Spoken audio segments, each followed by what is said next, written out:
Hello and welcome to Raising Anchor, your podcast and source for all things Rhode Island FC. I'm your host, Matt Intrican, coming to you on Thursday, August 1st. August already. RIFC continues its winning ways, earning their third win in a row and climbing up the table to 7th place and tied on points with their next match as they square off against Detroit City FC away. Can this team get it done and get revenge on the loss earlier this season to keep the undefeated streak alive? We're going to find out as Jason Carey joins to preview a very busy 7 days ahead. Jason, how is it going, my friend? Doing good. Those pit vipers get me every time. Maybe we'll have to see if they make like medical grade ones so I can actually see. Prescription pit vipers? Yeah, we'll do a dual pit viper episode one day, maybe. I mean, hey, the interesting thing about these is that I have now, it's become a running shtick, right? Like, people have said, don't you dare take those off. We were originally going to have USL All Access and USL lead analyst Devin Kerr on tonight, and things didn't work out in the end. So we're going to have him later on in the season for hopefully a really robust post-season playoff preview. But it just didn't work out because of his schedule. He's going to be actually doing the broadcast for the Detroit game. So that's why we wanted to kind of have him on. He had a great interview with Danny Dicchio, the head coach of DCFC, earlier this week. And if you haven't listened to the USL All Access for the week, I highly encourage you to go do that. So I was concerned about wearing these in front of him because that's the penultimate, right? Like, it doesn't get much higher than that on a broadcast partner. And that would have I may have had to take him off. So the gag continues to run. So we haven't lost because of him. So if we want to put the responsibility of these pit vipers, then you know what, that's what it's going to be. But listen, we have a huge show. I didn't realize. No, but I mean, this one's going to be, there's a lot, and it's not all soccer specific to a stadium. But we do have a lot to talk about today. So we're gonna try to go through these news bits as fast as possible. So let's get the easy one out of the way, the low-hanging fruit. We're joining goals.tv. So for those of you that know what that is, congratulations, you're ahead of the curve. For those of you scratching your head saying, well, what is goals.tv? Goals.tv is the official content contributor. See, I can't even talk. It's like 5 minutes in. Contributor for the USL to represent Rhode Island FC in their partnership. So they've asked us to be the official content contributor for that. It's an app/site, depends on kind of how you would consume something like this. They're still getting their feet under them. It's very early in the infancy of the USL coverage. They've really been specializing more on MLS and Liga MX, but their goal is to bring the beautiful game more concentrated to the United States of America with a specific specialization in North American coverage. They're staying away from Europe, from South America, from any other league. They really want to put a spotlight on domestic product. And it's really, I think it's gonna be interesting. It's gonna be a lot of fun. We're joining with other USL contributors like the USL show, and we'll eventually, they've asked us to, for now, move our content into there. So you can still listen, you can still find us on all the normal channels. We're not exclusive to Goals, but there will be some exclusive content on their platform in the weeks, months, years to come. So we have some ideas of what we want to do, have a little bit more fun there for the people that maybe kind of stray off the beaten path. But I mean, listen, more exposure for us, more exposure for the team, more exposure for the league. That's not a bad thing, right? Yeah. I was been meaning to check them out because I know that, like you said, the USL show is part of it. So I finally kind of went over there and looked at some of the stuff that they're doing. We got some interesting stuff there. A lot of like small to mid-level content creators. Like, there was a guy who was just interviewing someone who was transferring to his school, was going to play for the soccer team. There was some young woman who was like vlogging her experience in the TST tournament that happened a month or two ago. And just also like kind of like a little biography thing about her life journey through soccer and whatnot. And then I don't know, for some reason, some guys were talking about like Bukayo Sako, even though like I guess they don't want to be European. Like, it is like almost all exclusively focused on, American soccer. Right. I mean, sometimes things leak, right? Like, you can't only talk. I mean, sometimes some things are gonna happen. Like, we're gonna end up probably talking about MLS tonight, and we're #not an MLS podcast. I think it's gonna be awesome. One of my favorite contributors. People always ask me nowadays, like, who are you listening to? What content are you consuming specific to soccer now? And one of my favorites to get kind of just that like interview expose style is Kick a Ball Pod. He's on there. I've mostly been consuming it outside of the goals.tv platform. So excited that we'll be able to join. Maybe there'll be some collaboration there too. Anyways, let's keep going. We got lots of news to get to. Let's get to the most important one. Let's stop talking about us and let's get back to talking about this club. And there's a certain someone who has earned an honor yet again with the USL Team of the Week. Yeah, so No Darce here is the 5th player of the season to earn the honor twice, joining Jackson Lee, Steven Turnbull, Jose Quezera, and Albert Diqua, Mr. Chico. The Cuban native played an essential role in head coach Cano Smith's defense that held North Carolina FC scoreless in the second half of Saturday's win, where the Ocean State club would score 2 unanswered goals to complete the comeback from behind victory. A block shot, 4 interceptions, and 5 tackles won by No Darce showcased his awareness and defensive capabilities to ensure North Carolina would not gain an advantage in the attacking third. No Darce's footwork and playmaking abilities were on full display throughout the match, as the defender won a team-leading 11 duels and completed more than 90% of his passes. No Darce also came within inches of breaking the early 0-0 tie in the first half with a powerful close-range header that was blocked by a defender on the goal line in the 22nd minute. Yeah, No Darce is going to want that goal back because, that non-goal back. I think that maybe JJ would want his back more. we'll talk about that. I think it's great, though, that, when you think about a game like this, you're expecting Doyle, you're expecting Haribo, someone to get on, because usually, again, it's those attacking contributions. And in games, I didn't check the rest of the league to see if there were clean sheets on the week, but typically that's where those honors go because there's some sort of defensive masterclass put on the day. The fact that this is a 2-1 comeback win and it's not an attacking player for us, it's a defender that gets the nod. We're going to talk a lot about the defense of this team and then tonight and for the weeks to come, as that's probably going to be the keystone on how far up the table this team gets. But when you look at just the contributions that came from both ends of the night here, just congratulations to Frank. We asked Coach in the post game, not for Frank, but instead for Zach on last week. And he said, I really don't care about these awards. It's more for the players. If they care, I'll care for them. But, we care about the points. We care about the table stand, and we care about the performance on the day. So congratulations to Frank on that. I think he's so he is the 16th Rhode Island FC player in this 2024 season to make the team of the week. Yeah, so congratulations, Frank. Well earned. You're in my starting lineup for the Card Collector app every week. So keep on keeping on for me on that one. I need to get back into the top 10. I missed a couple games, so I fell out by not competing. So I need to get back into that. And I also, Craig, because I know you listen, I'm going to need 7 mulligans again for the 7 misses. That daily login, it gets me. I've got things to do. But let's get into some other things. Attendance, it's on everyone's mind. We're a little over the midway point, but we're now at half of the games played at Burn for the season.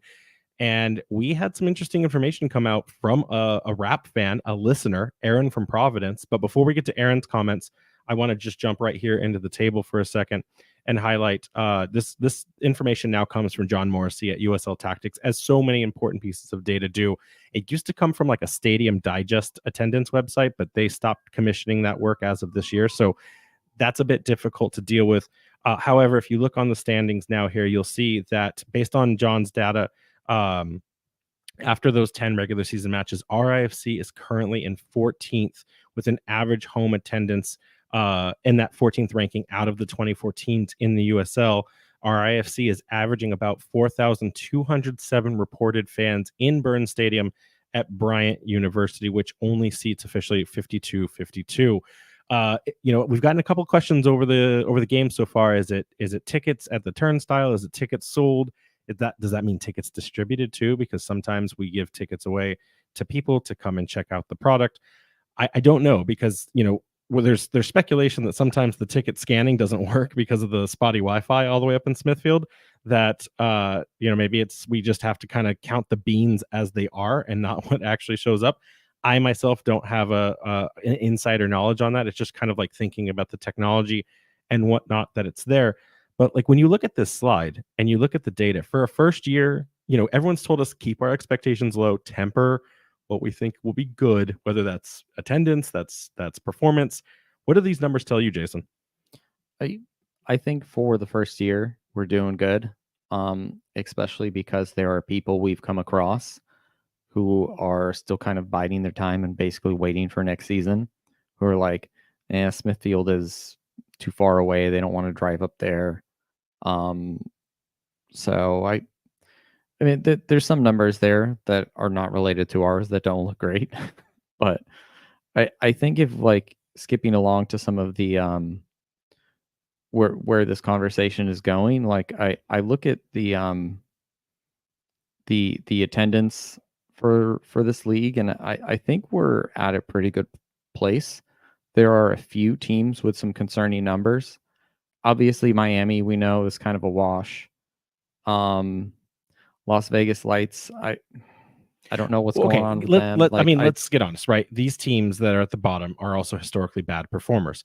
In fact, so much so that I think Hartford well, Athletic is like the only outlier because they just seem to be gluttons for punishment there.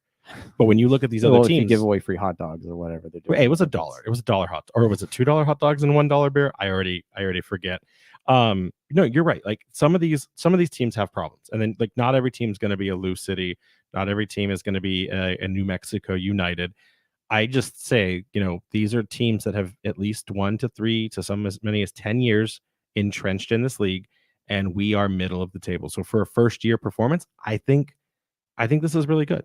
yeah, And so this is where super fan, rap fan, Aaron from Providence kind of points out that there's another piece of data here that isn't getting acknowledged, and I think this is where Rhode Island FC really has to kind of like pick up their bootstraps and shine a little bit brighter here because they're not giving themselves enough pats on the back. When you look at it by percentage of capacity, RIFC is still in the middle of the pack at 13th with 79.8% capacity. So that's every game that they've sold, all of the ticket averages. That brings us up to 79.8. So we only jump one place in terms of 13th. But then again, that's still per capacity plus the amount of tickets. So when you have a larger venue, you can sell more tickets in theory. When you start to subtract the attendance from the capacity based on the number of empty seats still available at the home match, it's a significant big drop off because RFC comes in 8th place. So basically, if you flip those numbers, right, like if you're punished for having a big stadium that you can't fill, you could still have 7,000 people, but you leave 13,000 seats unsold, right? Now you flip it to a stadium that's only about 5,000 and you're selling 4,000 plus tickets on average. Well, now suddenly the stadium comes in 8th place with only 1045 empty seats in the building. That's 1,000 seats, which, again, year one, we still run into people all the time that go, "What is soccer in Rhode Island?" I didn't know that was a thing. That's an incredible stat to see this early on in the season. What are your thoughts? yeah, I think we're doing really good considering we're filling 80% of the stadium. Um, you talk about how some of these teams play in very large stadiums. Like recently, we visited Birmingham. They're only filling 16% of their stadium, but I know that one fits a ton. North Carolina is an interesting one there because I think their attendance was better in League One, right? Yeah. Which is kind of sad. I I don't mean, know what's there's more going on with them. competition now in the space, so like Yeah. that's fair too. Quick shout out, and we're gonna try to stay on topic. So for those of you commenting, unless we can catch it in the middle of us talking, it's gonna be difficult. But that being said, I want to give a shout out to Shadow Wolf in the chat. He's the host of the Fallen Leaves main podcast for the USL One Side Hearts of Pine, and he's got some tremendous interviews with the owner and the president of the league. So even though that's not our team, but they're also not our competition until Open Cup. Tremendous interviews. And if you're just soccer hungry for anything in New England soccer right now, highly encourage you giving that a listen. So we're going to move on, though. Some controversy in the last game. And for the Defiance members here tonight, it's a bit of an interesting story. So for those of you that attended the last game at home, you may have noticed that there was a bit of a hiccup maybe at the start of the match. The players walked out. I did the announcing for all the players, said all the names, did all the things and stuff. And then the banners went on the big screen for the American flag and silence.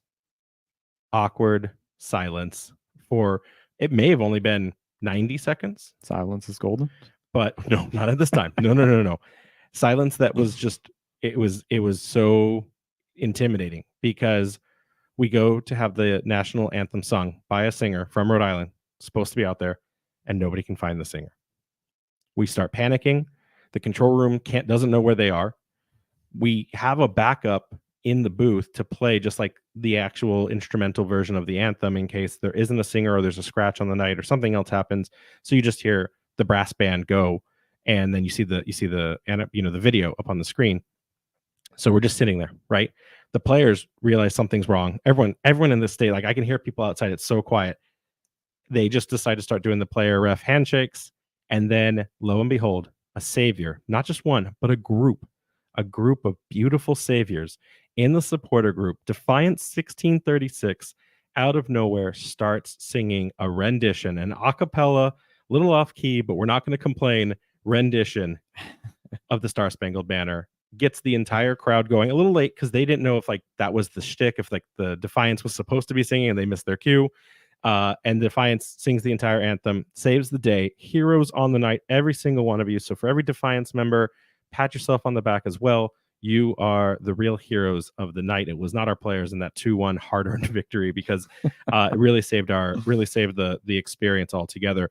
The technical thing here, like the behind the scenes, is that the person who was going to sing it didn't know where they were supposed to go to line up for their cues, and no one knew where they were, and there was we just didn't know what to do. So they were standing there awkwardly in the audience, in the stands, and like, hey, why is no one doing anything? Like, that's where you were supposed to be in the moment. So lessons were learned. Gear 1, guys, got to get it out of the way now before Tidewater. But for all of you, thank you that sung. Really appreciate it. There may be an opportunity down the road, but I can't spoil that. But stay tuned on that one for another one in there. So thanks again. But it was really weird to stand up there and everyone going, "Where is the singer?"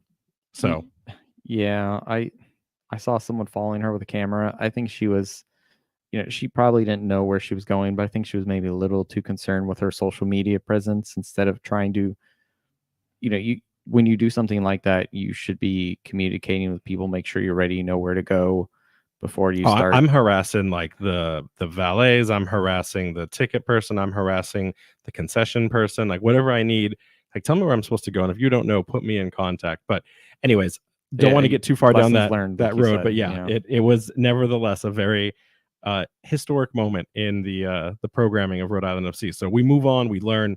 And speaking of moving on, we've got something else that needs to get moved on to, and that's or across and over, and that's the new Pawtucket Bridge. We got a pedestrian bridge. We talked about it a couple weeks ago.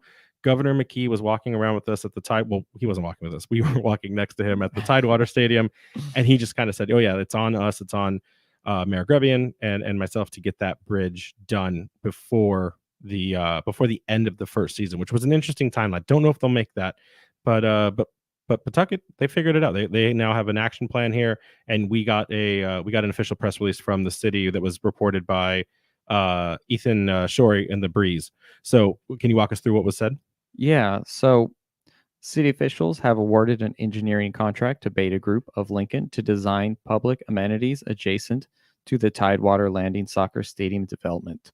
The $1.4 million design contract was awarded through a publicly bid selection process and will be funded through a U.S. Environmental Protection Agency Southeast New England program grant of $284,000, a grant from the Rhode Island Infrastructure Bank Municipal Infrastructure Grant Program for $350,000, and a Rhode Island state bond specifically designed for Tidewater Landing public infrastructure improvements of $766,000.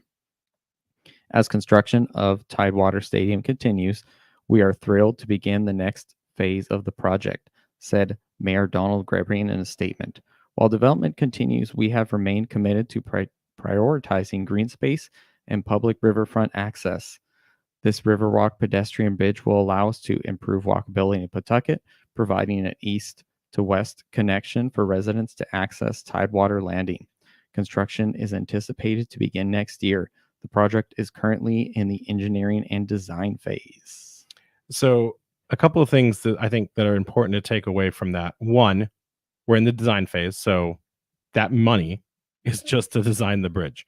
And for anyone that's remembering the Providence pedestrian bridge, where the what was it, the 195, where 195 originally went, and then they built the pedestrian bridge in its place. That bridge was supposed to be $3 million, and it came into a cool $22 million right at the end of its completion for a human foot bridge, like not car, not heavy load, just a human foot bridge. So my concern with the way things are kind of going in this state is that we are going to see a massive amount of expanded or inflated numbers to that. Hopefully that doesn't damage Rhode Island FC's brand, and they start to try to associate that, like, oh, this is the soccer stadium wanting more. To be completely clear, these are completely separate things. Like we want the bridge there so that we can take advantage of it, but if it doesn't happen, like, we're still okay. So this is completely in the hands of the Don, aka Mr. Grevian, and Governor McKee as well. So that also being said, the bridge is going over the Seekonk River. I said my piece. We're not going any further in it, but it does say the Seekonk River in that programming. Opening up more river wars. Speaking of wars and on bodies of water. Speaking of infrastructure, have you heard about the stadium that's supposed to go up in Everett? No, I haven't, because last time I checked, there isn't one more going like up in Neverett. I stole that from Tom Quinlan on New England Soccer Weekly. Well, I mean, Neverett's been around for a bit, but he's definitely laying it on thick right now. He's kind of putting a positive spin on it too, of, like, hey, this is a blessing in disguise, but also find another place to build the stadium right away. I got a little bit of a mixed signal from him, because it was like, go find another place in Boston where you want it, or just build it next to Gillette in Foxborough. So I don't know, kind of weird. We put up a post today. It was very neutral, because to me, like, whether you're a fan of the Revolution or not, it does not matter. Soccer specific stadiums are critical to the infrastructure of enjoying good soccer in this country, and it's important that every team in every league gets access to the right facilities.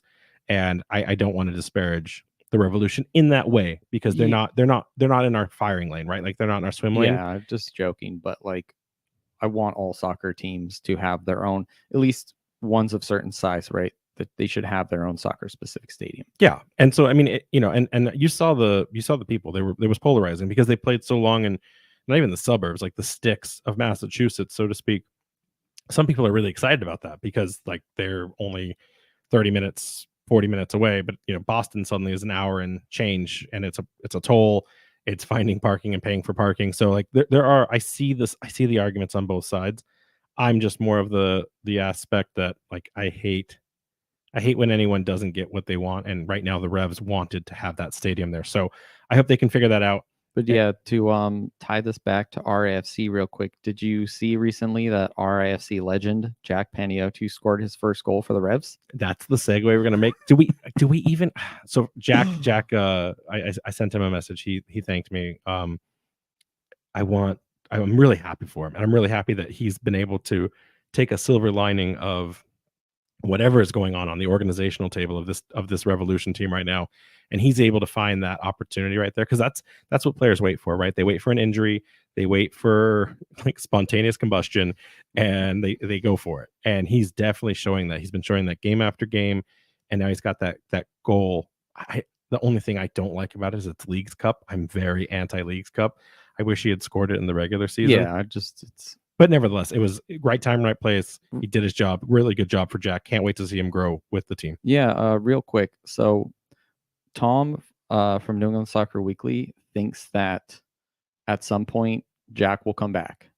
And I was kind of thinking about it. If their whole team is healthy, unless he like immediately transforms into a superstar, I mean, there's potential there that he's still not polished enough to maybe transfer to a first team. So I don't know. Maybe it's possible. What do you think? I mean, like, maybe not this year, right? We're really going into not an MLS podcast here. Listen, here's the reality. Here's the reality. Okay, the Revolution are jettisoning all of their big dollar contracts. They have faith in some very younger people making performances to save the day. This team has declared they are not going to do anything other than start the rebuild phase. So to me, with all the injuries they have, and with all of the need for this generate, because they're about to hit this generation swing, right? This generation change where the next group of under 23s need to kind of step in and fight for those substitution minutes, those extra time minutes. This is the next 4 months are the most important months of Jack Paniotu's career. And yes, I know it's August, so that would be December. What I'm saying is that any minute he can get on a professional pitch is going to cement his ability to move up and advance his career in MLS, or it's going to kind of bring him down. And I think he's got the caliber and the skills to be an MLS player. This is the time where he gets significant minutes for the rest of the season. You don't need the player like Emma Boateng. If it's between Emma Boateng and Jack Panayiotou, and which I know they don't play the same position, but like if you had to choose which one, you already know what you're getting out of Emma. What does the table result matter? Like this is why pro rel is such an important conversation, because like there's no punishment now. You can just experiment. You can do the chop and change. Jack Panayiotou should just basically get a start for the rest of the season, and then they use that as a calibration decision to say like, what's your future as we rebuild to Caleb Porter's vision in 2025. So like I don't see it any other way. I don't see him coming back to RIFC unless he has such a terrible season, but still shows those flash in the pan moments of brilliance. I just don't see him coming back. Okay, that's fair. You made me get on my like really hot takes of the New England Revolution. Wasn't ready for that tonight. Let's talk about the wanted Revs. it to just be about Jack, not about them. But that's the problem, right? They're hand in hand. You know, like it's like when you start talking about Tico down with Tampa Bay, he's having a great USL season. Does that earn him a nod back to the Revolution? Don't know. But let's get back to our team, RIFC, Rhode Island FC, the boys in amber and blue, and. So reading these comments, and let's get through this recap against North Carolina FC. What a game! I think personally the most important game we've played all season. I think that for a couple of different reasons. But before we get into that, let's talk the formations. Let's talk how we got the first wrong Wednesday right. So we got do we have to cancel the hashtag? I don't know. We did it though. We finally got it right. I mean, if we take it over a whole season, statistically, we're still mostly wrong. But yeah, so we saw basically another unchanged lineup here. Koke, Net, Nodarse, Yao, and Stoneman in the back. Quizera, Ibarra, Fuson, Holstad, and Turnbull in the midfield, with Williams and Chico up top. Hey, listen, we may have gotten it right simply by the mechanics of we just copied the homework from the last week, but next week's going to need some rotation. So if we do get a two-peat here, if we get the repeat, next Wednesday's is going to be very special. We're talking like that's 2 out of 3. We're talking massive substitution changes here, clinical changes. So let's get into this game, right? Lots to unpack here. It's kind of that like we looked good, then we fell flat, then we didn't look good, then we rallied. I think the best way to sum it up is in the post-game interview. Coach himself, the game was not pretty, and that is a very accurate, if not maybe statistical way of talking about this game. But I do think this game was one of the most important we've played all season. And it's not, let me repeat, it's not because of the 6-point spread that we separated from North Carolina, or I guess 5, because they were only 1 point, and then the 3 and 3. So wait, does that make it 8? That's 8 points then. 8-point spread. But that's not why. It's also not because it was the first 3-game win streak that Coach Cano and the team have ever chained together. And it's also not because we're still tied in second for the lowest number of losses on the season, which is an important stat when we talk about that defense. Second time I'm bringing it up. So pay attention, everyone. This was the first comeback win. As this name of this episode is listed, this was important because we have not, and let me repeat, we have not come from behind and gotten the W. We've tied. We've had last minute thriller equalizations, but we have not yet in the season been able to rally and complete and close out a game where we were chasing. We've dominated games, we've shown really poorly in games, and we've drawn some games, but we have never come from behind. And that's important because that's that level of grit that players, that squads need to have, especially when it gets into the knockout rounds of a playoff postseason, where like you can't write this off because it's the 55th minute and you're down 2. Like you've got to win it now. And that's exactly what this team did in incredible fashion. Well, yeah, that's just like the coach said in the scrum afterwards, and even a few of the players were like, "Hey, if this game were earlier on in the season, that result might not have happened." So it shows the team's growth. Yeah, it would have been a draw king special, 100%, which is what we did earlier this season. So let's get into this. Let's first talk about the first half troubles because there were quite a few. We started strong. We did show those early moments of like, okay, we're going to take command of this game. And then suddenly, maybe not so much. We see a goal, which we warned the listeners. North Carolina, sneaky team. They just get these like early goals, and like everyone always gets caught like unsurprised or unaware. And then suddenly North Carolina goes up in the first or the second half, and they do this again. Like it was like I predicted it, like Nostradamus. So my question to you to start things off here: a lot of questions after the game. Should Koke Vegas stop that goal? I don't think so. I know a lot of people like to have brought that up because maybe they're still butthurt about Lee not being in the net. But if you look at that goal, especially you look from the angle too from behind the net. I mean, he volleys that to the bottom corner with a lot of venom there. There's not much he could do. We try and make a pass forward. We lose the ball in the midfield. It's what, 2 passes and a volley. So it was just kind of a transition goal from them. Yeah, and I mean, like also too, you can see, and sometimes people think it's a keeper freezing. We thought that with the Birmingham game when it was the line of sight was blocked, but also too, sometimes keepers they cheat or they're on the wrong weight of their foot when the goal goes a direction they don't think. So looking at it, you can see Koke is ready to go. He's starting to move, and then by the time he's like in motion, it's already in the back of the net. Right. It's too late. Well, I think it's because he was shifting too. Like I think he Yeah. didn't think it was going near post, and he was ready to cover the other side of the goal where he thought the cross was coming through. At the time I was upset because we gave up a goal, not early, but early enough. It was like the 35th minute. But it was just one of those like, okay, well, now that we've done this, what is going to happen? Because we knew that if North Carolina got that goal, they were going to low block, park the bus, and bunker. And we're not a team that does a good job of usually picking the lock to get those goals against a team that's set defensively low and defensively tight. So that was the first piece. The other one that I kind of noticed, tough night for Turnbull. He got subbed out early. We don't usually see that kind of level of performance. Defensively, I think he was great, but he was definitely not getting the ball into dangerous areas. His crossing was a little off. What did you think? Like that was kind of like the only thing I saw in the first half. Was like Turnbull's not really activating like he normally does. I think it was fine. North Carolina was kind of like leaning to their right there, so he was getting in a lot of open space down his right flank. But yeah, that final pass was missing defensively, and everything else he was making interceptions. He was combining with people, but it was just that final like cross or pass. Part of that too could just be a testament to North Carolina's defense. They were just making it hard for him. I mean, when did we ultimate finally scored? Like 75th minute. So I mean, like, we're not. The team has gotten better about possessing the ball and breaking a team down, but that's not our strength, right? So we saw another match here where we did have the lion's share of possession. I think the first half was 61 point something percent possession.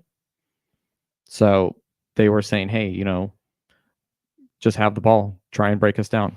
And then we'll, like they did, catch you on a transition or a set piece or something like that. Right. And we did struggle, right? In the first half, we didn't have a shot on target.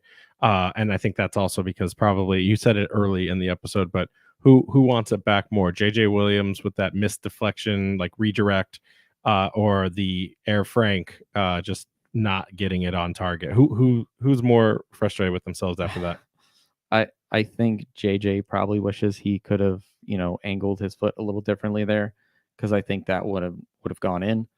With Frank, it was just there was too many bodies in the way, right? Like if he knew in retrospect, maybe he could have tried to direct it somewhere else.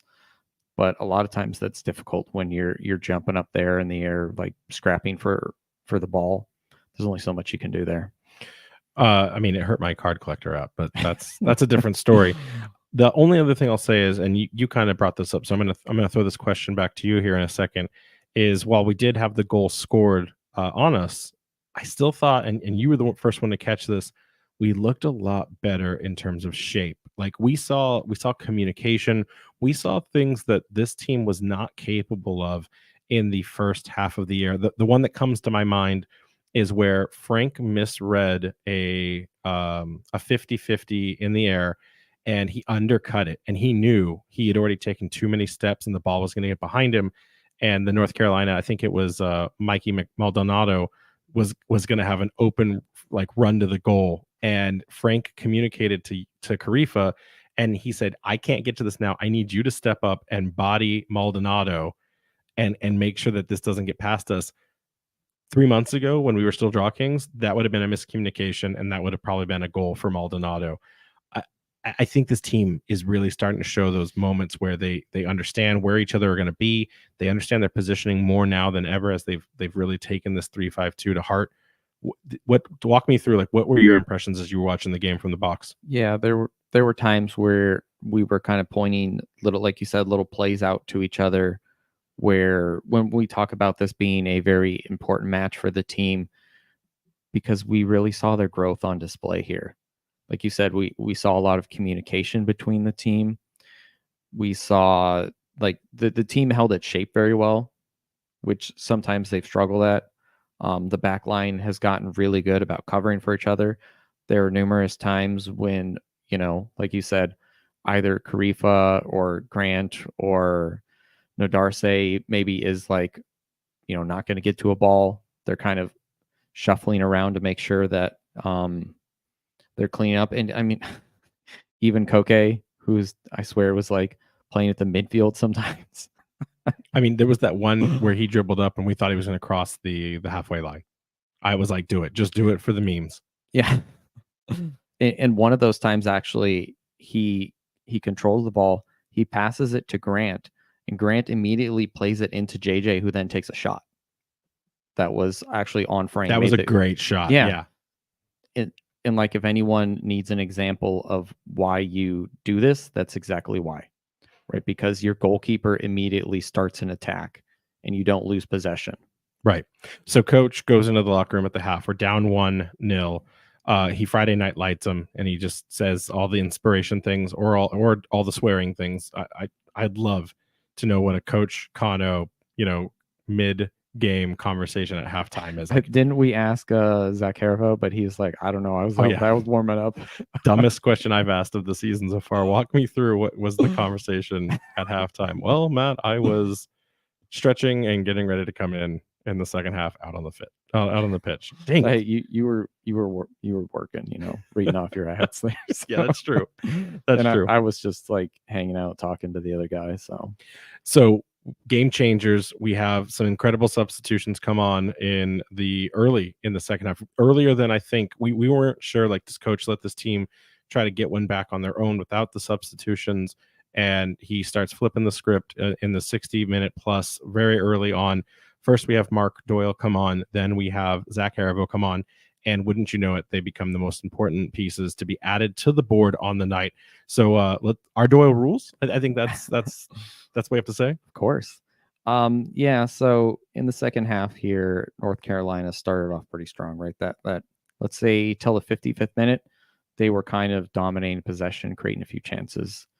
After that, before coach made the changes, the team kind of started to get into the game, control the ball more. Coach makes the changes, and then we create a chance there. Deke was over there kind of in the corner, controls the ball, is strong, and moves it up to the top. Stoneman rifles the ball off the crossbar, and Doyle's there to pick up the scraps, and we're tied.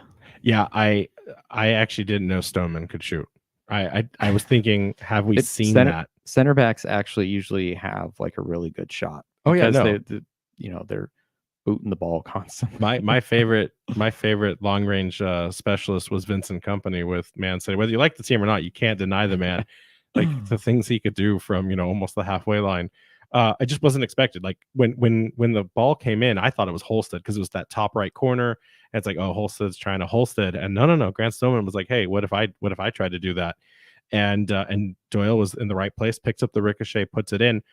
Coach said afterwards that's not luck. That's Mark Doyle reading the room, reading the positioning, understanding where he needs to be to pick up those third goal opportunities to score, and score he did. It's his second official goal of the season. I kind of thought about that for a second, like, how is it only his second goal? His first coming at the June 2nd game against Hartford Athletic, and then I realized in my heart, my mind, I'm still giving him the own goal credit for New Mexico United in the home opener. So, I mean, do you give him that credit? Yeah, definitely. Right. I think this is another example of the team's growth. I think earlier on in the season, players maybe wouldn't have been like making that run, kind of, trying to continue the play. It's almost like someone would take a shot and they'd all just watch it and they're like, ah, dang, he missed it. And then like reset instead of like, how do I keep going forward? How do I continue this attack? How do I get that second ball, create another chance? That like kind of fight. Right. And so then, so he scores the goal, and that contributes to the 8th goal via substitutes in the USL Championship this season.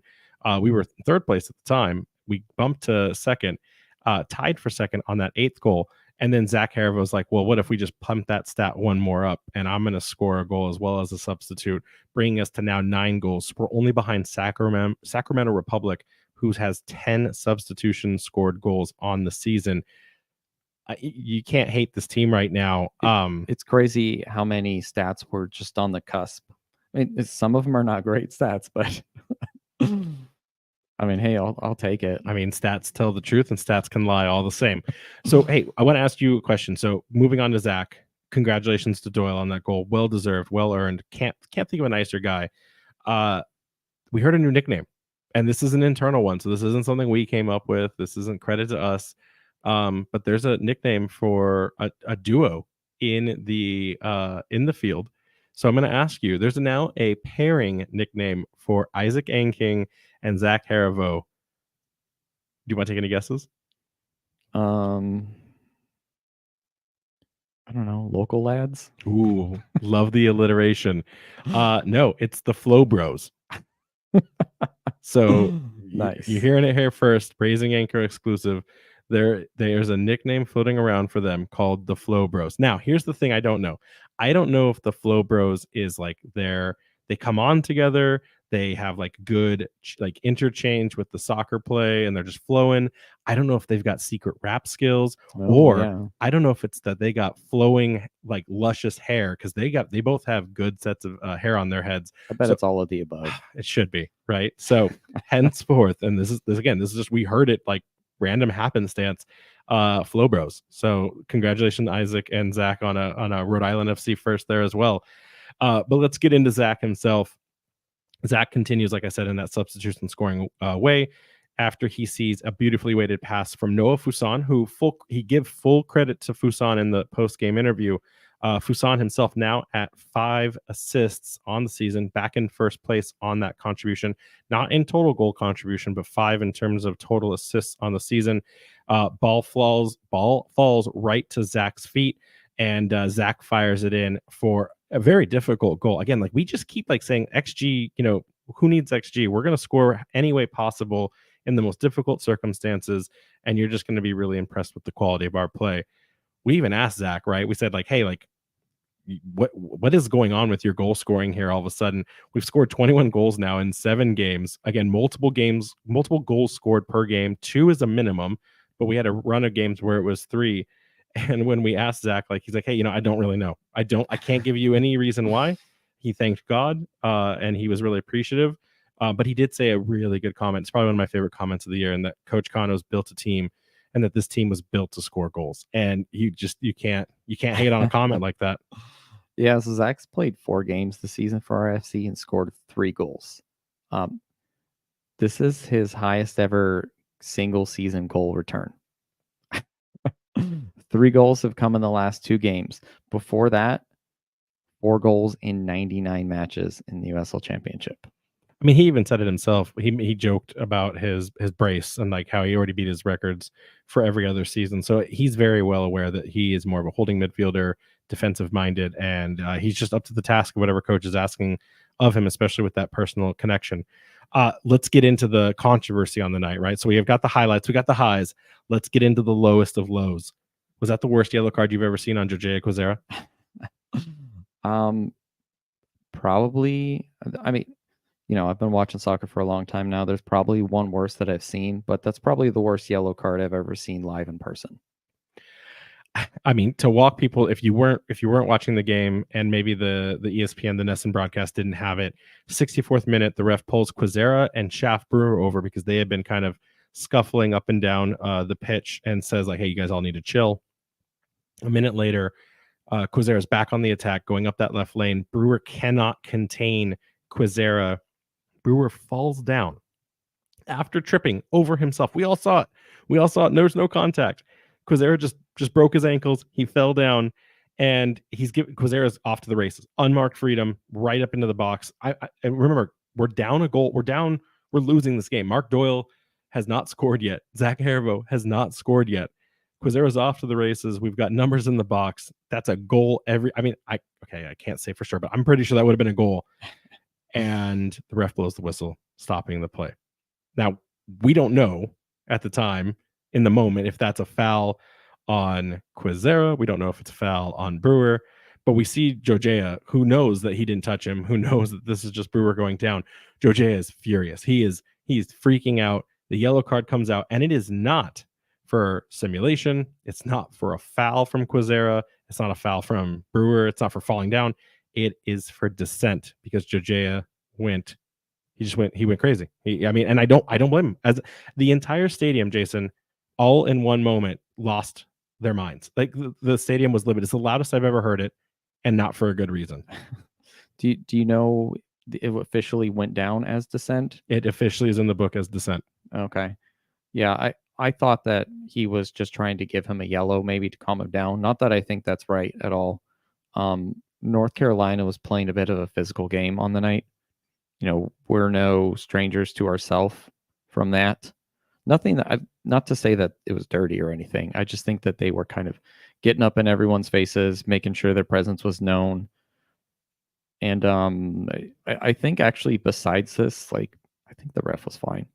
This was a really bad call on the night. But I was thinking, I think he kind of let the game flow outside of this. I can't think of any other.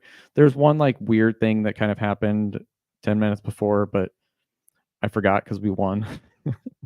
What it was, maybe some sort of play on or something that should have been called off. There was a player that got hurt on North Carolina's side, and he stayed down, but it was the player's own doing. And so they were like, well, no, Rhode Island FC has the possession, so the game's going to continue on. And I think it took 5 minutes before but the ball never came back. It was an attacker who didn't contribute to defense. But outside of that, we criticize the refs when they have bad games, but we never give them props when they have good games. I won't say he had a great game because of this one call. But outside of that, I can't point to anything else that was bad. We've had a lot worse refs. And here's the thing. I don't disagree with you, but when you make a mistake of that magnitude, it can have dramatic impact to the game. I mean, you're talking everything from the fan experience to the performance on the pitch to sports betting. I mean, there's a reason things like VAR exist today, and I'm not advocating for VAR, but selfishly, what I would like to see happen, and I hope for those from the league office that listen, because a couple of them do, this is the same organization that gets the refs ready for MLS, USL, every other amateur, everything where there's a paid ref in the pro umbrella. This is the same organization. I think there at least needs to be accountability when a play is that bad of a call. I think there needs to be accountability where we can send a pool reporter question to the ref's room, into their locker room, and get a response before the end of the night of why did you call that? Walk us through it. So at least help us understand.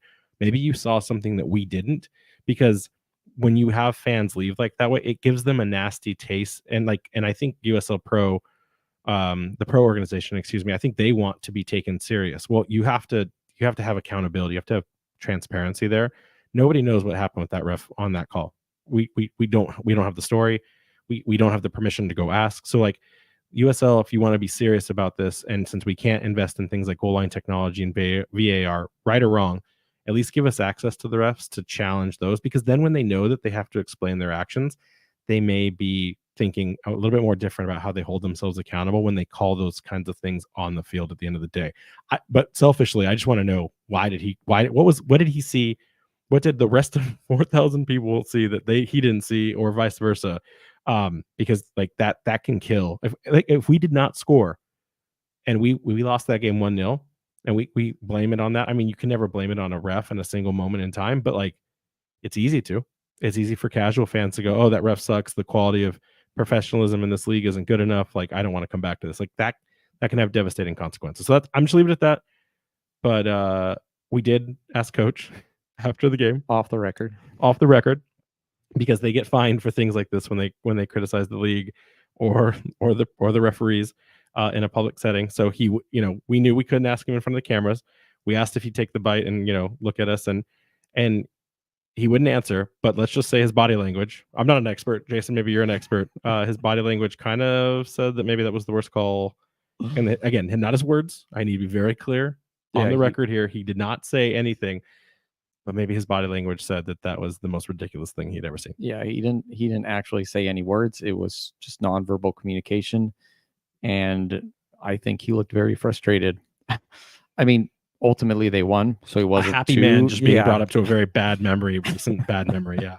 So, all right, let's get into this. Let's get into the table standings. We are running behind, and we need to still cover a whole other game.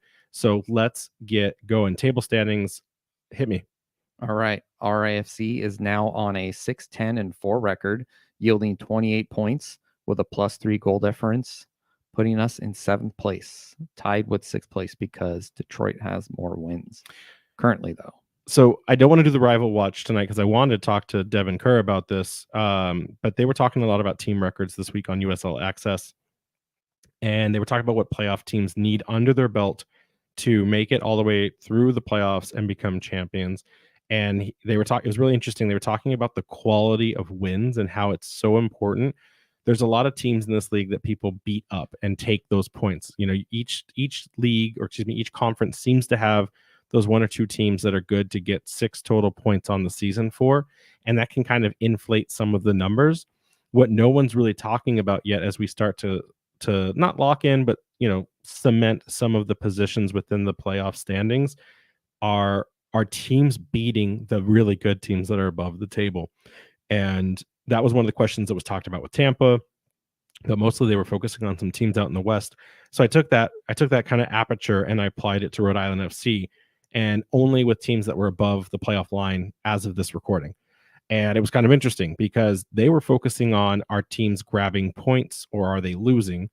And when you look at that from that perspective, Rhode Island FC has won 9 points from playoff bound teams. So they've won 3 games so far of their 5, and 3 of those teams were playoff contenders. All of them actually were top tier playoff teams too at that. We've had 7 draws. So 7 points have been smash and grabs or just holding it down at home against playoff teams. So we've gotten 7 points drawn and 9 points on the win column, but we've also lost 9 points against playoff teams. Now, I told you earlier, we have only 4 losses on the year, which is good because those are all, we're tied for second in the lowest. There's quite a few teams that only have 4 losses so far, but we've lost to Colorado, Tampa, and Detroit City FC. So it's important in those games. We're not going to see Colorado again, but it's important for Tampa and Detroit that we can show up and at least get 1 point or all 3. If we're really going to prove that we have what it takes to not only advance up the table, but to also get into that playoff berth that we want and then make it as far into that as we can. So this Detroit game is going to be more important than I think we realized initially. Yeah. For Detroit here, they seem to be slipping a bit here, as they currently sit tied with us at 28 points ahead because of those the wins. They've got a game in hand. Currently at an 8-4-7 record, but they're winless in their last 5 games.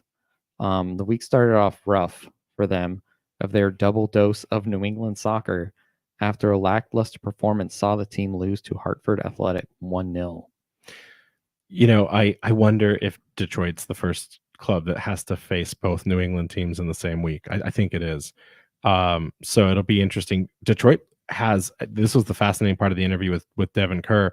Detroit has a really rough schedule coming up ahead. They've got 8 games in 29 days. And a majority of the teams they're playing against are playoff contenders. Some of them, the ones that are getting hot at like good times for them, but bad time for Detroit to start kind of going the other direction. So like Las Vegas Lights, guess what, everyone? We won when they were, quote unquote, a bad team. They're a very good team now. They're in, I think, 5th place, and they are marching up the table. They're playing against us, where last time we played them, we were in 10th place. Right now, we are tied with them in that 7th, potential 6th spot. If the advantages go our way, by the way, on the weekend, we could get as far as 5th place. So that is wild that we could jump the table that much, depending on if a couple of other games go the way we would hope. That game in the hand, they had two, they had three before. Those are all getting now caught up in this game cycle of 29 days, 8 games. So I don't think that's going to do them any favors. We're going to find out by the end of August if they are above us or below us, but like any advantage they had, it's all going to be found out on the pitch at this point. Yeah, in that US all access show, Devin and DKO were talking about how these summer months sometimes can define a team, right? You can see sometimes teams who are struggling a little bit, maybe they're just there. They can come out on the other side of the summer months and put themselves in a good position for playoffs. Like they can take the momentum into the postseason. Right. So let's get into the formation. No surprises here. 3-5-2. Jason, you want to read it off? All right. So we're thinking Vegas and net. No Darcy, Yao, and Stoneman in that back line.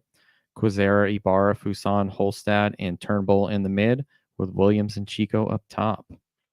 Listeners, if it ain't broke, don't fix it. Well, this is going to be the last run of it, right? Because they have to do some rotation for the midweek game next week against Indy. So for listeners, I think everyone would agree that this is right, unless coach needs to do some like early 4D chess mechanics that we're not aware of. Question to those that are paying attention along on all of our different socials right now: who or what positions, what players do you think need to get a start next game, just to give people who like kind of run themselves ragged, or they're gonna need the break for Hartford? They just can't go that many minutes over the next 7 days. Who do we think are some of the players that absolutely have to get a lock-on start for Wednesday? And do you just rotate the entire 11? Because we have so much depth, so many people are healthy right now.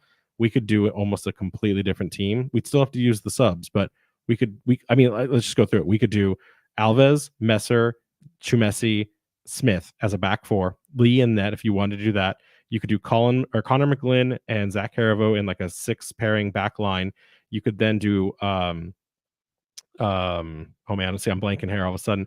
Kevin Vang and Mark Doyle up front. I got that. And then the two wingers would be Isaac King in there somewhere. Yep. Maybe make it some sort of variation of a 4-3-3. Exactly. And you basically have it set. So like you almost have a whole nother team. You could put Kevin Ordoy in. And he said, by the way, he wants Kevin to get some minutes before the end of the year. So that would be a fun thing to have happen.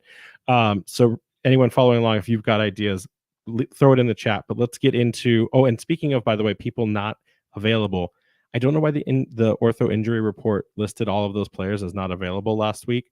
That wasn't the case. Like there may be day to day at this point, but all of them can get back in with the exception of Amos. So that may have just been like throwing the enemies off. So we just ruined that surprise for anyone listening to this podcast. But every single one of those players is doing full training practices at this point. So I'll confirm it next week at the Hartford practice ahead of the game, but these players are ready to go. I noticed those players didn't dress though. Well, I saw them. 18. Yeah. So I don't know what, maybe it was some sort of miscommunication, or like you said, maybe it's intentional to throw off our enemies. Right. So let's get into Detroit. This is going to be interesting because Detroit they're changing things up, right? There's so much going on wrong for them right now that they're in a place right now that they need to either experiment, or because they have some new additions that have come in that they need to kind of get to a different place. So they've moved from a 3-5-2 themselves, or sorry, not a 3-5-2, that was us, a 4-2-3-1 into the gentleman's classic 4-4-2. I'm not sure yet if that's because of Cedena coming on from the Oakland Roots as a recent transfer, but this is what they played last week, and for all intent and purpose, we should be seeing this again. So you're going to see Steinwasser in that goalkeeper position with Villanueva, I can't talk anymore today. Emu Mensa, Carroll, and Williams in that back four, and then you're going to see. Not Williams. He's in the middle. Sheldon. I can't read today. Then you're going to see newcomer Cedena in that left midfielder role with Murphy and Ryan Williams, not to be confused with Reese Williams, and Diop in that midfield four. And then you're going to see striker Ben Morris, and he's listed as a winger, but Maxi Rodriguez, who scored on us last time, you're going to see them in that 4-4-2 pairing. This is whether this is how they do it or this is just more chop and change for Coach Danny Dicchio, I don't know. But 4-4-2, we haven't played against a 4-4-2 yet this season, at least the traditional one. I went back and checked. You're thinking, and I know we have not yet done that. So this could be really interesting. This is a team that's desperate, and I mean desperate, for a goal at home. So it's really going to be kind of a big shocker to see what happens on the night. Yeah, maybe he's going back to his English roots, back from his time at West Brom. You stole my joke before I could make it. So let's get into this on how they're playing their games. Like we mentioned, this team's not doing well, but they are tied with us on points, which means they've been doing well at some point in the season. And when I looked back at the bunches of games that they've had good and maybe the bunches of games that they've had bad, this team is super, super streaky.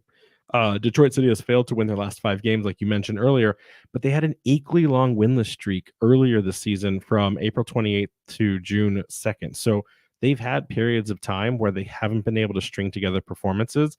And what's been kind of coupling in the middle are these just dunks on like teams like Miami FC, El Paso Locomotive, Las Vegas Lights earlier on. So, or not Las Vegas, sorry, just El Paso. So they're winning against teams that they can punch down on, but they're not stringing together a lot of performances against the bigger teams. And you've seen that in kind of the performances on the day. But the bigger problem that Detroit City FC is having right now is they're having a scoring issue, and it's a big one. They've only strung together multiple goals in 7 of their 18 matches. These are a lot of 1-0 biters, 1-1 draws, 0-0 games. They are not scoring in bunches a lot. They've only scored 2 games where they've scored above a brace on the night for the team. And that's a problem when you have, in my opinion, that's a problem when you have 5 strikers in your bench. Like they have 5 forwards on their team, and only Ben Morris of the striker core is seeing regular minutes. There's some substitutions that are happening, but for a team that has that much depth in that position, you'd think you'd see a different formation. It's the English heritage. I mean, look at the English national team; they can't score either. I maybe, but speaking of not scoring, though, they haven't scored in their last 2 matches consecutively, and they haven't scored in their last 2 consecutive home matches. So 2 different stats there, but they're having scoring problems altogether. The only person that I really even, by the way, am worried about off the bench is Elvis Ammo. But he hasn't really been able to do much because he joined the squad late after returning from injury, and he hasn't really found consistency yet. I mean, we can talk about Hartford, which I don't want to, but we can. They didn't even have a shot on target in the first half against Hartford. Against NCFC, they couldn't break down a team where they had an 11th man advantage for what, 85 minutes of regular play. 85 minutes that they could not break down North Carolina. There was a 5th minute red card against North Carolina's Ezra Armstrong, who we didn't see in our game, and Detroit couldn't figure out how to score against them. And we went and did that. I mean, not with relative ease. There was definitely that Zach Harivo magic that happened, but this team is just not capable of scoring. That being said, when they do score, it is beautiful. Okay, I went back. I almost forgot. I went back and rewatched the goal against Rhode Island FC. The first goal. It's beautiful. It's everything you want in a perfect sequence. They get past Turnbull on the defense.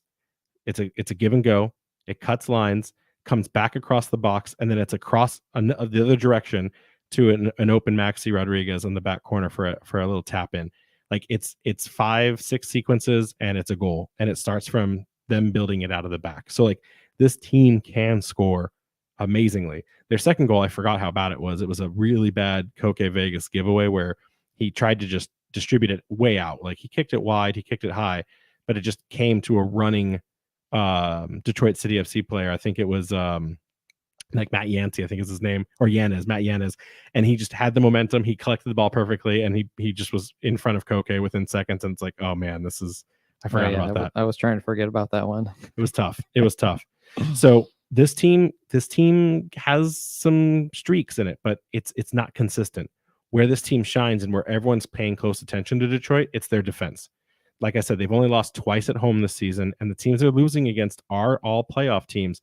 They just happen to also mostly only be beating teams below the playoff line, with the exception of Hartford. So they're losing against Lou City, Indy, Birmingham, and Orange County Soccer Club. But the weird thing too is that when they do lose, they lose in spectacular fashion. That's usually like multiple goal games. So it's like when they lose the plot, that's kind of where the brakes get beat off of them, so to speak. So with a staunch defense, a solid build-up play for attack, Rhode Island FC is going to have to trust in their transition style of play. They got to see that if their defense can hold the line here to grab these points in Michigan. But I will say this too, and this is where I want to end it before we get into the quick players to watch. Fair credit to Rhode Island FC here. This is a completely changed team. And I don't just mean because we're on this performance run. I mean, literally, the last time we played them, this was the total recall. So Jack Paniotu, we had found a day before, was not going to be in this squad. He was going back to Revs, right? So, like, think about what you worked on all week. You'd seen what Jack contributed to in those first 3 games. You knew what you were going to do. Jack's out. This was also JJ Williams' first start. And, like, he'd only played 2 other games with substitution minutes. And he was partnered against Prince Sadie because Chico was in like the worst moment of his run of form. We also had Stephen Turnbull out on the left back side of things for this game. And it was not this team that is gelled and is firing in all cylinders. So this is going to be definitely a transitional team that we're going to see what happens here. Yeah, so just a few players here to watch out. Like we mentioned last time and we talked about earlier, Maxi Rodriguez, attacking midfielder, 7 goals and 3 assists. Since we've last played them, he's added 4 goals to his tally, one of those being against us. A bit of a fan favorite from the Detroit fans. He puts into some defensive actions off the ball too. Like, you know, he is a very good player. Another one here, Michael Bryant, joint highest rated player in FOTMOB with Maxi Rodriguez. He's actually in the back line too. Like you mentioned, that they are a very staunch defensive team. He plays, he's mostly a right back, but he's been playing some center back minutes as well. He's great in the air, winning the majority of his aerial duels, as well as great on the ground as well, completing tons of interceptions and tackles. Yeah, so I mean, with that, the only real wild card here that we haven't talked about is this Jasil Cedeno. It's been a day. With this transfer recently from Detroit for Detroit City FC on Monday, it acquired attacking midfielder Cedeno from the Oakland Roots. Really weird move. And at first, I didn't understand it, but then I kind of saw what was happening. There's a lot of there's a lot of moves that have been going on today too. Yes. It's Wild West out there. It is. It's almost like it's a transfer deadline. Cedeno made 80 appearances in the championship since making his debut for the New York Red Bulls 2 in 2019. He joined the Roots after he played for Hartford Athletic last June and recorded 4 goals, 2 assists, and 52 chances in 42 appearances for Oakland. This is a guy who he's the most productive when he has support. He's playing out on this outside wing, which is what I didn't expect. He's supposed to be more of like an attacking, like third option to run into the box, like not a cam, but like someone who has the freedom and like creativity. Right forward or left forward. Yeah. And so this is I don't know if this is a position where they see Cedeno kind of shining, or if this is just a position of need because Dicchio wants to do the 4-4-2. I'm not sold that this is good yet. What I did see in his early stats against Hartford, a team that he's somewhat familiar with. I know that they've had a lot of transformation themselves. He loses the ball a lot. Like his duels was the worst. He did not convert any, and his possession lost was the highest for Detroit City against Hartford. So he was trying things, which is credit to him, but he was not succeeding in that. So he was costing Detroit City a lot of turnover and transition when he was getting stripped of the ball. So the good news is he has some weapons, but I don't know if that's going to be enough. Well, good news for them, not for us. Yeah, like you said, it's that final third passing that he's got there. But like you said, he loses the ball a lot. So it's kind of hard to tell whether or not we need to be too afraid of him. But I'd be more concerned about Maxi Rodriguez, honestly. Yeah, Maxi. If there's going to be a player that finds a way to get a goal past Koke Vegas on the weekend, it's going to be Maxi Rodriguez. So let's get into this. What are the key elements that Rhode Island FC has to do to get right in this game? So as we saw this past weekend, RFC continues to suffer from somewhat self-inflicted wounds. Right, that goal we gave away, while not to say that it was someone's fault for stopping it, but it was a bad pass out from the back. And not trying to get ahead of myself, but as we try to cement our position, thinking about the postseason, like these kind of game management opportunities that we have, stuff like this, trying to come from behind, which we saw a great character from the team, but you don't want to put yourself in that position because it's not sustainable to think that, oh, even hey, if we fall behind, we know that we have the character to fight back. It's good that we do, but you don't want to let the other team in the game by being sloppy. So I think that the team needs to continue to play the way that they are, but they kind of need to, in the back of their mind, try and work on those like lapses of judgment that they still seem to have here and there. And I think that's important too when they look at the playoff picture, right? They can't have those mistakes and then let points get dropped or losses become reality. So the more that they can avoid them, the better off they'll be. I really think that for Rhode Island FC to do anything on this game, they're going to have to do two things. One, they're going to have to take it directly to Detroit City FC, and they're going to have to figure out how to counter. Detroit doesn't have a low block per se, but they're comfortable with building out of the back. They're comfortable with that build up play. That's how we saw them do it against other teams. So it reminds me kind of actually most recently of this North Carolina game where once North Carolina went up, they just kind of bunkered. I imagine Detroit is going to be defense first in their approach, which would show how the scoreboard has looked over the season for them. And so for this to happen, they're going to have to be okay with not having the ball, but that also means they're going to have to try to absorb and stop that build-up play attack. And they got to keep their noses clean right now. They got to make sure that they can stand up, rise to the occasion, and hold the line. And to do that, the most important thing is Rhode Island FC has to score first in this game. While this comeback win was really important, Detroit City historically struggles if they're not the first to score and they're not in control. That first goal doesn't have to come 10 minutes in. It can come in the 60th minute with a Noah Fuson special. The goal can come from a super sub. That seems to be our thing. So 60th minute plus, that's fine. But they have to be able to hold this team to 0-0 up until they score the first goal. I think that's going to be important on the night for them to get any points in Detroit. And from everything we've heard, this test is going to be big for them because it's not just CBS, but it's also the environment. We've heard that between the Northern Guard, there's trains right outside the pitch that are like loud and going off. We've been told by Coach Kano directly that this is a tough place. This is a tough environment to play in.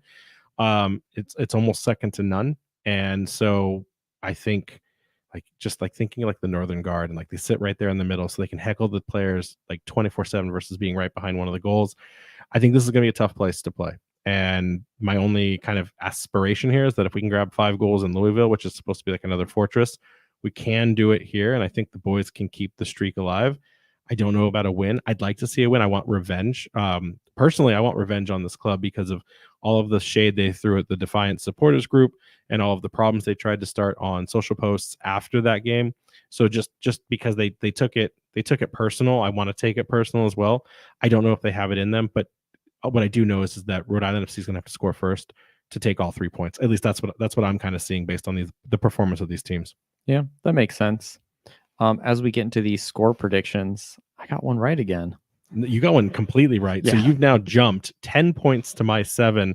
Don't like it. I actually hate it. You'll catch up. Well, here's the thing. I don't know if I will, because if my prediction, like again, I'm very superstitious, right? So like the Pit Vipers, I have habits, like borderline OCD habits. So I may have to sabotage myself for the good of the team. And what's really bad is that I finally told you what we're playing for, which is going to be for the final game. Oh yeah, forgot about that. The loser has to dye their beard blue, potentially yellow too, but at least blue, and go to the game. And I want to not have to look like that. I want to punish you for it. So I'm not happy about this, and I may have to continue my superstitious ways, even if I don't believe in the result, and that's a problem for me. But before you jump into your predictions, I do want to share. I pulled both of Detroit City's predictions for the week. 52% of fans thought that Detroit was going to get the win against Hartford. Now it's only 45% of fans think they're going to get the home win against Rhode Island FC. 38% think that Rhode Island FC is going to get the outcome, which is incredible considering it's the first time ever in Detroit. And then about 20% are looking at that Draw King special. So you won the round. You tell me what's going on first here. So USL games on CBS have a lot of goals. So I'm thinking 2-2, a draw. I think it's going to be tough for them. And I think because of their bad run of form, they're really going to try and come out and you know, show their fans what kind of team they are. So yeah, I want the win, but I think that we'll keep the streak alive, but I think we'll get a draw here. 2-2. So I want to say a win just because I feel like this team can do it. I feel like they're hungry enough, and I feel like Detroit's in such a bad form, but like I kind of thought they would win against Hartford. And so now maybe like that rallying cry needs to come at home, and maybe we're the example to be set. I'm going to say 1-1 for the superstitious reasons. I think Detroit is very good defensively. We don't see a lot of goals for and against on normal, especially at home in Detroit if it's not in their favor. A lot of teams don't come in and smash on them. So I'm thinking this may be a low goal scoring affair. But like you said, Devin Kerr, USL All Access, every CBS game this year has been a 5-2 result. So as long as it's 5-2 us, I'll take a 5-2. I want a 5-2 win. Yeah. I want the Louisville special delivered Get that goal difference to up. Detroit, yes. But I'm thinking it's going to be 1-1. The Hillside prediction, by the way, he's not in on the painting of the beard, but he's more than welcome to. We may give him some passes, but he's at a 2-2 prediction as well. So our quant is saying 2-2. Listen, let's get into these questions. Rapid fire them into. I loaded them into the actual into the stream so we can read them directly from the stream now if you want, but you've got the notes too. So let's get these questions ready to go. All right. So Brandon here wants to know what celebrity with ties to Rhode Island, born and raised in the Ocean State, moved here when they were young, came for college, gravitated to Little Rhodey later in life. Should we be applying with RIFC closing in order to turn them into a walking, talking amber and bay blue billboard for a club? And what should be their signature item? So this is difficult because it was one I had this like really bad epiphany where in the chat when it was asked, he asked about Tom Selleck. He got a throwback to that, and Tom Selleck as my father in my Magnum PI glory here, that took me back. So that being said, like I saw some names there, like James Wood. I'm pretty sure everyone hates James Wood right now in Rhode Island because of some things he was doing down in Narragansett with like zoning privileges and like paying back taxes. So I'm not really sure I'm not really sure how that would go. And so like I feel like this is cheating because like it was listed in like some of the options, but I'm a huge Viola Davis fan. And so for me, like it's either Viola Davis or I want to go kidnap Bill Murray from he lives on Martha's Vineyard. Kidnap him, relocate him to Block Island so we can get the RI street cred. And then I want it to be a jumpsuit, a full Ghostbuster jumpsuit, Rhode Island FC special. That's what I want. That has to be the answer. I'm not really a celebrity person. The Jesse Leach, the main singer of Killswitch Engage, is from Providence. So I don't know. We can get him an RFC hat. I like how you go for the hard. You don't go for like the easy toss ups like Seth MacFarlane. Get the metalhead, get him a hat. I will say this: he's not. I don't. Okay, if I had to give an answer that was truly authentic, I don't think a lot of people know this name, but I would say Keith Apicary. He's most remembered as the dancing guy in his underwear. He did a bunch of dancing like promos for World Wrestling Federation. He was like the Woonsocket guy. Oh yeah, I've seen a few of those videos. Yeah, he went on like America's Got Talent, and he does like actual YouTube comedic content, and he does some film production too. I don't know if he's popular enough, but if I had to, I'd go Keith Apicary. All right, question for you. Matthew Jean writes in, with this team playing well, what do you think would be a successful season at this point? Making the playoffs or a deep run in the playoffs? So not the position, not the berth, but what is a successful season? Just getting in? I think just getting in will be successful. As this team continues to raise the bar, though, starting to get back those kind of early season or preseason hype that we had, where like we keep winning, we keep getting results, and I keep thinking, when am I just going to say, oh yeah, this team's just going to smash everyone? I don't know when that's going to happen. I was kind of thinking, hey, we get one of those 6 to 8 place. But if we keep picking up wins and results, hey, maybe a home playoff berth and maybe, make it at least to the next round. I I I think we just have to get in. I think that it's Yeah, gonna be no, very I think difficult to that's get the 4th place one, which maybe, like, we're not very the point difference is 6 points, but I think the pedigree of the teams, like Indy 11 will be this really weird proving ground of do you try to go for the 6-pointer against Indy because it gets you into a better striking position for the 4th position in that home go for the berth, draw, for or the draw kings. or do you go for the win against Hartford? I think you're fighting two things there. I think you're fighting the optics, and you need the win against Hartford more than you need a win. But I want both. But like, it's tough. I think you just have to get people to want to come to games right now, and I don't know that an away win, a single away performance, win or lose, is going to touch the souls of Rhode Island FC casuals, like seeing a game at home be won. I think if I were to answer right now, a successful season is we never lose again at home, at home. Yeah, So, I think that would be good. all right, and then we got one more question from Tim here. All right. With majority of USL contracts being single season, which player on this year's roster would you approach to re-sign early? Is there a current player you would sign to a multi-year contract? Clay Holstead, if he's not already on one. I think we've talked about this before. We're trying to get the contracts divulged. Right, we're trying to get the multi years at least confirmed, so we know we want to kind of unpack that by the end of the year of like, hey, like what are the opportunities, like what roster reconstruction needs to look like. I think the only one that if Clay is not on, Clay's like the one I signed after the indirect free goal kick, or indirect free kick that led to a goal. He's the first one I would have picked up and signed. I think maybe like Noah Fuson as well. But after that, Frank Nadarce. oh yeah, definitely. Because with how good he's doing too, even if you don't keep him, you could end up selling him, for quite a bit of money. No, I love all of those. And he's kind of young too, right? Like 24, 25. Yep, I love all of those. All right, let's get these events done. Let's get us out of here. All right. So RIFC will travel away to Detroit City FC on Saturday, August 3rd at 4 p.m. This is the big game on CVS Prime. The official watch party for that game will be at the 78 Pub in Johnston, and Defiant 1636 members. There is a big ask to attend the guild. But that has been moved actually. Yeah, Did you so see, because there's projected some rain on Saturday. So they're trying to see if they can get enough people to come tomorrow or today. Friday night, if you're listening to this on Friday.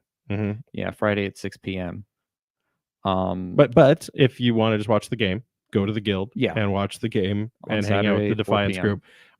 But yeah, if you want to help with the TIFO construction now at this point, it's going to have to be tomorrow on August 2nd at 6 p.m. at the guild. So if you have the ability to, we encourage anyone and everyone, even if you're not a Defiance member and you're just a fan of the club and you want to help out with something really important, come on by and but dress messy, because it's gonna get a little crazy. Then RIFC continues their away travels as they take on Indy 11 in a midweek brawl on Wednesday, August 7th at 7 p.m. on ESPN Plus. And then, of course, we'll be at the guild for that one as well. So come join Defiance or us, as we'll be there. Hey, this isn't actually as long of a podcast as we thought it would be. So look at us, getting one done in under 1 hour and 30 minutes. We should pat ourselves. We've been doing a lot of patting on people's backs tonight. Let's pat ourselves on the back a little bit there too. So always a pleasure getting to record with you on these Thursday nights. For anyone, as Jason's going to read us out in a second, we always continue your love, your support. Had a lot of fun running into people over the last week. To the person I ran into on the East Bay bike path as I walked my dog, I'm so sorry. I don't remember who you were. Please come and introduce yourself. And if you have introduced yourself to me in the past, please remember that I have a terrible memory. So, but everyone that's given us words of encouragement, positivity, we appreciate. We love you all. Continue to make sure that you like, follow, share, tell your friends, tell your family, subscribe. What other power words am I missing here to help support the pod? The YouTube thing is like, comment, and subscribe. We're YouTubers now. I forgot. And now a word from my sponsor. We got to add the Goals TV into that too. But yeah, let's get out of here. All right, guys. Make sure to check out our friends over at the Blazing Musket for all your New England soccer coverage, including RIFC at theblazingmusket.com. You can follow us on Twitter, Threads, and TikTok at RIFC Podcast, Instagram at Raising Anchor, and there's that website, www.raisinganchorpodcast.com. Hey, buddy. And field either tomorrow night or for the game on Detroit. Yeah, anchors up, buddy. CBS Prime, let's go.